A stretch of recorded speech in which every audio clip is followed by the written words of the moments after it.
नमस्कार दोस्तों, जैसे ही भजन सुनाते हैं बाबा तो जंगल से भागे चले आते हैं भालू और अन्य जानवर। इसके पीछे का कारण जानकर हैरान रह जाएंगे आप।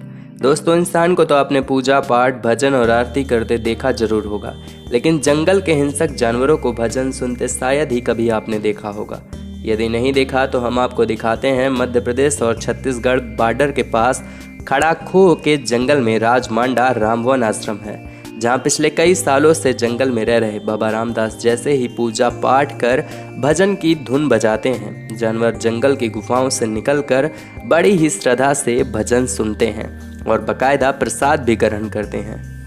मध्य प्रदेश के शहडोल जिले के जैतपुर तहसील के अंतिम छोर में प्रदेश के बॉर्डर और छत्तीसगढ़ प्रदेश की सीमा में खड़ाखो के जंगल में राजमांडा स्थान में नदी से घिरी है। पहाड़ी में एक साधु की कुटिया है। इस कुटिया में रामदास बाबा निवास करते हैं। इस कुटिया की खास बात यह है कि बाबा रामदास जैसे ही अपने वाद्य यंत्रों को बजाकर भजन शुरू करते हैं, वैसे ही धुन सुनकर जंगल से भालू का एक दल श्रद्धा भाव से वहां आ जाता है। जब तक बाबा का भजन चलता है वो यहाँ बने रहते हैं। आज तक की टीम जब शहडोल से 110 किलोमीटर का रास्ता तय कर राजमांडा के जंगल पहुंची, तब बाबा धुनी जला कर बैठे थे और पूजा की तैयारी चल रही थी। पूजा अर्चना करने के बाद बाबा ने शंख बजाया और जैसे ही डफली और तंबूड़ा बजाना स्टार्ट किया तो देखते ही देखते जंगल से निकलकर दो भालू कुटिया तक आ गए।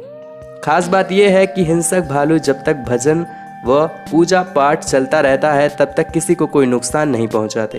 ये उनका रोज का काम है। उनके इस श्रद्धा की गाथा सुनने लोग दूर दूर से आते हैं। साथ ही लोगों का ये आस्था का केंद्र बन गया है। वहीं कुछ लोग इसे मनोरंजन के रूप में देखने आते हैं। भालुए के भक्ति की गाथा की कहानी मध्य प्रदेश के साथ साथ छत्तीसगढ़ में भी विख्यात है। शहडोल जिले के जैतपुर तहसील के ग्राम खोहरा बैरक में रहने वाले बाबा सीताराम सुख व शांति व भगवान की भक्ति में लीन होने के लिए वर्ष 2013 में इस बीहड़ जंगल में कुटिया का आश्रम बनाकर भक्ति भाव कर रहे हैं।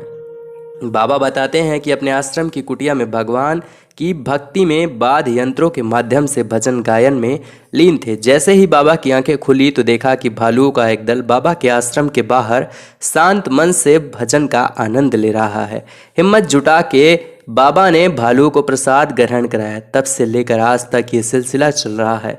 बाबा के बाद यंत्र व भजन की धुन सुनकर भालू दौड़े चले आते हैं। एक खास बात यह भी है कि भालू कभी भी बाबा के आश्रम में प्रवेश नहीं करते हैं। बाबा के आश्रम में पिछले 8 वर्षों से लगातार लकड़ियां भी एक धुनी जल रही हैं। बाबा पूजा पाठ के दौरान भालुओं को स्नेह और प्यार करते हैं।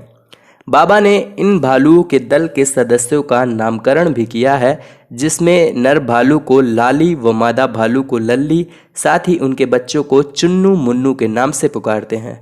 वहीं बाबा ने बताया कि पूजा पाठ की जगह के अलावा जंगल के क्षेत्र में ये हिंसक जानवरों की तरह व्यवहार करते हैं। इनकी गुफाओं के नज़दीक जाने में खतरा बना रहता है। तो दोस्तों, आपकी इस खबर के बारे में क्या राय है, नीचे कमेंट बॉक्स में कमेंट करके जरूर बताएं और साथ ही इस वीडियो को अपने फ्रेंड फैमिली के साथ शेयर जरूर करें।